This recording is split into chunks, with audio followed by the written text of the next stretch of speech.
But if you can answer briefly, is there an independent panel investigating JAMB system integrity beyond internal reviews? You know, they have multiple layers of internal control. They identified these problems before the public came out. And that's why within a day or 2 days after the release of the result, JAMB registrar called me. He already assembled expansive people, subject matter experts in the field, brought them in. They were very truthful, and they already identified their problems. So that was why they came in, admitted, and fixed the problem quickly, within days. So I don't see anything unusual here. This is part of our life. We should expect problems like this. Similar problems will still happen, but is JAMB prepared? Will we get JAMB to be more prepared to address such issues? Yes. And as WAEC and NECO migrate to CBT as well, we will reinforce their system as well.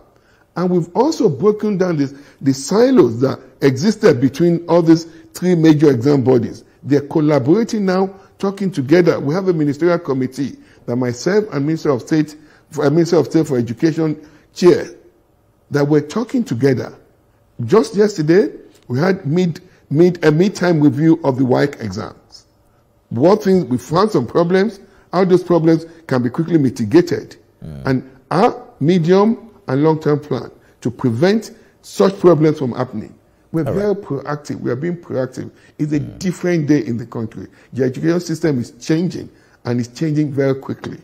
We're modernizing the process. We're making everybody accountable. We'll make the teachers accountable, the parents accountable, the students accountable. We, the administrators ourselves, will also be accountable. Dr. Alausa, let's touch on WAEC for a bit. From Lagos to other states, we've seen over 122 billion naira spent on this exam in the past 6 years. But last year, over 54% of Lagos public school students failed. There are conversations around where we're seeing such poor outcomes despite rising investment. So stakeholders, for instance, have now blamed inadequate infrastructure in our school, poor teacher quality in primary schools, and what have you. You saw the viral video that showed students writing WAEC exams at night with torchlights in Asaba. You condemned the situation, but walk us through the systemic actions that are now being taken to ensure such conditions don't repeat themselves. And let me quickly address the problem that happened at Unity Secondary School in Delta State. That's not acceptable. The condition in which those students wrote those exams was not acceptable. We're working with Delta State government to investigate why that happened. WAEC is involved, the government is involved, our FECAS team are all on the ground, and we will prevent such a situation from happening. Now, let me tell you, and I agree with you, part of what's happening here is the quality of education. And that's why the president has mandated us, as ministers in the Ministry of Education, that every single child in this country should get high-quality education. And when you give high quality of education to these children, what do you get? You get they're better thinkers, they're better critical thinkers. Their problem-solving abilities, it's high. Their ability to navigate life situation, it's high. They make informed decisions in life. And that's why we're focusing on improving the quality of education at our schools. Okay. From the foundational school to secondary school and to the tertiary institution. I'll tell you what we've done. We're improving, we're rehabilitating and building new classrooms. With about 125,000 of those classrooms will be built or rehabilitated between now and 2027. We're adding watch facility to these facilities. We're ensuring we're supplying these schools with digital skills, with instructional materials for children and teachers as well, ranging from technical skills and STEM We're also focusing on improving our teacher capabilities. We're focusing a lot more on teacher professional development. Previously, with UBEC, funds were being given to SUBEB to just train these teachers. What we're doing now, that will be launching in the next few months, will be digital trainings for our teachers.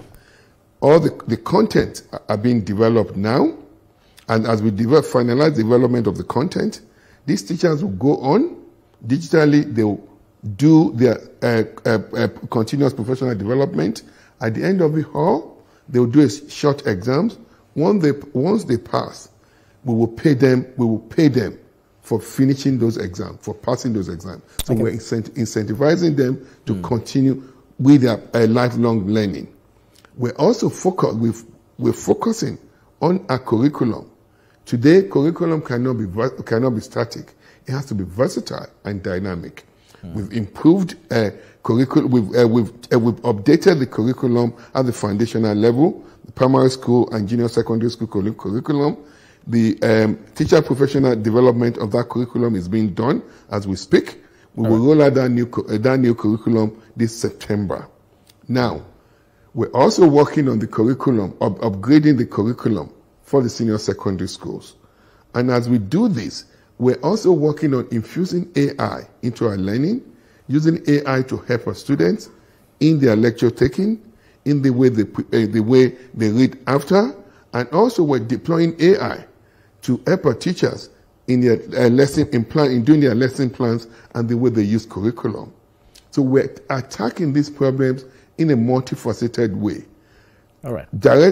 With one single focus, improving the quality of education to every single Nigerian child. Absolutely. There, improving our teacher capabilities, and as well as the quality of education they give our children.